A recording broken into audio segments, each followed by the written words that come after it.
en una cámara profunda del Vaticano, detrás de puertas que rara vez se abren, se guarda un conjunto de manuscritos del siglo XVII, rodeados de más rumores que de certezas comprobables. Los documentos llegaron marcados con un símbolo extraño, una especie de estrella incompleta rodeada por círculos concéntricos, diferente a cualquier escudo de familia o congregación conocida. Quienes han podido verlos, bajo estricta supervisión, describen páginas cubiertas de tinta oscura, diagramas geométricos y frases en latín, mezcladas con anotaciones en una lengua aún no identificada. Lo que los hace únicos no es solo su antigüedad, sino el contenido. Experimentos descritos siglos antes de que las palabras cuántica o fractal existieran en nuestro vocabulario científico. ¿Cómo pudo alguien en el siglo XVII imaginar fenómenos que hoy asociamos a la física más avanzada, cuando aún se discutía si la Tierra giraba realmente alrededor del Sol? En uno de los manuscritos se describe un experimento con dos pequeñas aperturas en una pantalla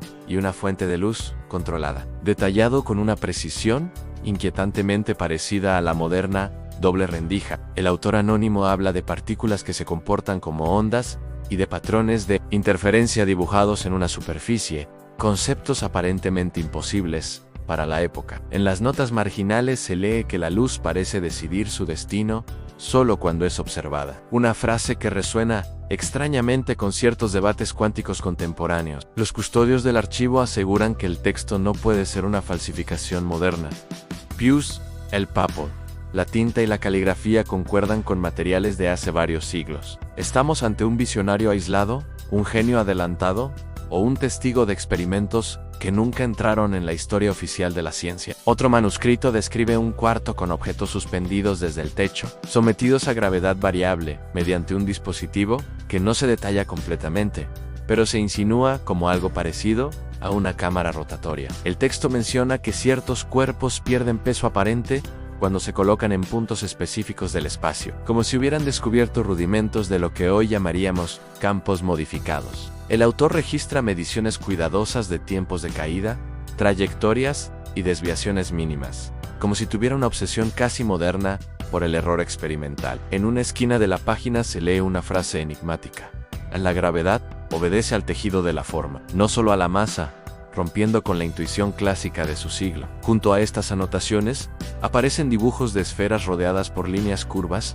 que recuerdan extrañamente a diagramas de pozos de potencial gravitatorio usados en divulgaciones recientes. De verdad, un desconocido del siglo XVII pudo intuir que el espacio mismo tiene algo así como un tejido deformable antes de que el lenguaje para describirlo existiera. En otro conjunto de páginas surgen patrones repetidos en espiral, ramas dentro de ramas, trazos que se reflejan a distintas escalas, como pequeñas versiones de sí mismos. Los estudiosos contemporáneos que han consultado copias discretas señalan que esos dibujos se parecen mucho a lo que hoy llamaríamos estructuras fractales. El autor escribe que la forma del mundo se repite dentro de sí misma, como un salmo copiado en hojas cada vez más pequeñas e invisibles. Entre las ilustraciones se ven árboles estilizados cuyas ramas imitan la forma del tronco y costillas de conchas que recuerdan espirales logarítmicas muy precisas. El manuscrito sugiere que la naturaleza está escrita con geometría infinita en capas, una idea que hoy relacionaríamos con sistemas caóticos y autosemejanza. ¿Qué clase de observador miraba tan de cerca las formas del mundo como para intuir ese lenguaje siglos antes de los modelos matemáticos modernos? Los archivistas del Vaticano cuentan, en voz baja, que el origen de los documentos sigue siendo un misterio incómodo, incluso para ellos. No hay firma clara, solo iniciales cambiantes y símbolos que podrían corresponder a un seudónimo, una orden secreta o un intento de proteger la identidad del autor. Algunos creen que fue un científico eclesiástico que trabajaba en los márgenes, demasiado arriesgado para ser aceptado, demasiado brillante para ser destruido completamente. Otros sugieren que se trataba de un compilador de conocimientos dispersos, alguien que reunió ideas de varias fuentes ocultas, combinándolas en un solo cuerpo de trabajo. En ciertos pasajes, la voz del autor suena casi angustiada cuando escribe que la verdad profunda del mundo podría ser considerada sacrílega por quienes buscan certezas simples. Hay anotaciones que tratan de conciliar estas visiones con la fe,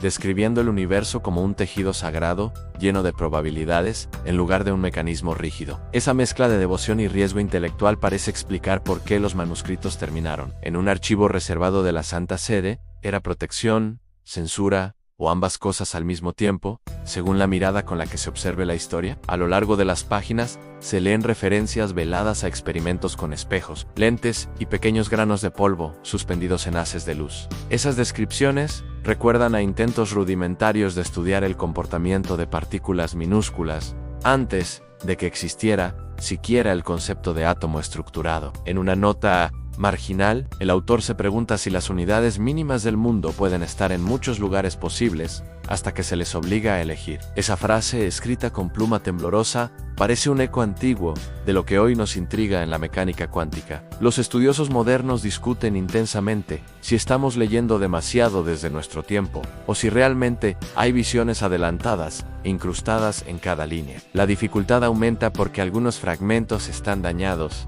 censurados o cubiertos con tinta posterior, como si alguien hubiera intentado ocultar partes particularmente delicadas. Hay páginas donde se perciben raspaduras, espacios en blanco sospechosos y márgenes arrancados con cuidado, dejando pistas de una revisión posterior. ¿Quién decidió que debía permanecer y que debía desaparecer para siempre de la mirada pública? En una sección especialmente enigmática, el manuscrito habla de habitaciones de observación donde el resultado del experimento cambia según la posición del observador. Allí se describe como, al mirar de cierto modo un fenómeno, se obtiene un patrón. Al modificar la forma de mirar, emerge otro resultado completamente diferente. Las notas parecen describir el equivalente conceptual de cómo la observación altera el experimento, un tema central en debates cuánticos actuales. El autor se pregunta si Dios observa todo al mismo tiempo, o si el universo se va completando conforme es mirado por criaturas conscientes. Esta reflexión mezcla metafísica y protofísica moderna de una forma que incomoda tanto a teólogos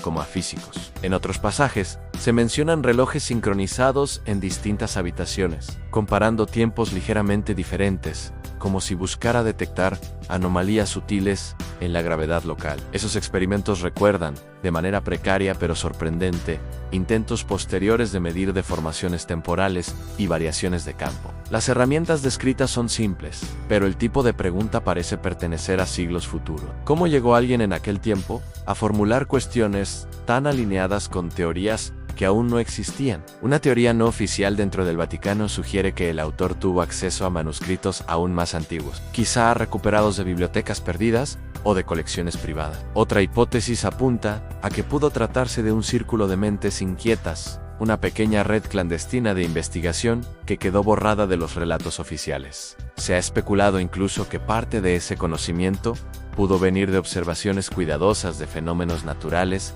considerados prodigios en aquella época. Relámpagos, patrones en el agua, vibraciones de campanas, sombras y reflejos. Todo registrado con una disciplina poco común. En los registros del siglo XVII, los manuscritos combinan esa observación intensa con símbolos numéricos y esquemas geométricos que recuerdan a cuadernos de laboratorio moderno. No faltan quienes se atreven a imaginar que hubo contacto con tradiciones científicas de otras regiones, quizás a través de misioneros o comerciantes que trajeron ideas no compartidas abiertamente. La falta de un nombre claro perpetúa la leyenda y desdibuja las fronteras entre historia, rumor y mito. Pero, al mismo tiempo, permite que la obra se sienta menos como propiedad de un individuo y más como un eco de una curiosidad compartida por generaciones. Dentro del Vaticano, solo unos pocos especialistas pueden consultar versiones facsimilares completas bajo condiciones muy controladas. Cada lectura produce nuevas interpretaciones, porque el lenguaje del autor es deliberadamente poético y simbólico, no solo técnico. Eso hace que los físicos actuales vean paralelos cuánticos, donde quizás el escritor apenas veía metáforas iluminadoras. ¿Estamos proyectando nuestro conocimiento hacia atrás? ¿O realmente alguien tuvo destellos de intuición que rozaron la estructura profunda del universo? Los rumores sobre el archivo han alimentado novelas, teorías conspirativas y debates acalorados sobre ciencia y religión. Sin embargo, la versión más sobria sugiere que el Vaticano no es tanto un enemigo del conocimiento como un guardián reacio de ideas potencialmente explosivas para su época. Guardar no siempre significa negar, a veces significa esperar el momento en que una idea pueda ser leída con menos miedo. Entre las estanterías silenciosas, el manuscrito sigue reposando, protegido de la luz directa, como una chispa congelada en tinta y papel. Algunas propuestas modernas plantean que fragmentos cuidadosamente seleccionados podrían publicarse, acompañados de contexto histórico, para evitar lecturas distorsionadas. Otros insisten en que abrir completamente el archivo podría generar interpretaciones esotéricas, peligrosas y nuevas oleadas de desinformación. El dilema persiste: ¿es más responsable liberar el conocimiento o mantenerlo velado hasta que sepamos manejar su impacto? Mientras tanto, en laboratorios y observatorios del mundo, las preguntas sobre doble rendija, gravedad extraña y fractales siguen siendo terreno fértil de investigación. Quizá el misterio más profundo no sea que alguien lo intuyera antes, sino que nosotros, 4 siglos después, sigamos fascinados por las mismas grietas del universo. El archivo secreto del Vaticano se convierte así en un símbolo de todo lo que aún desconocemos sobre el camino real de las ideas científicas. Entre sellos de cera, firmas borrosas y símbolos crípticos, late la intuición de que el universo siempre ha sido más extraño de lo que nuestras épocas pueden tolerar cómodamente. Y si este viaje por manuscritos imposibles encendió en ti nuevas preguntas sobre ciencia, misterio y memoria, acompáñanos en Univérgico, suscríbete, activa la campana y comparte este video con quien disfruta explorar enigmas así contigo.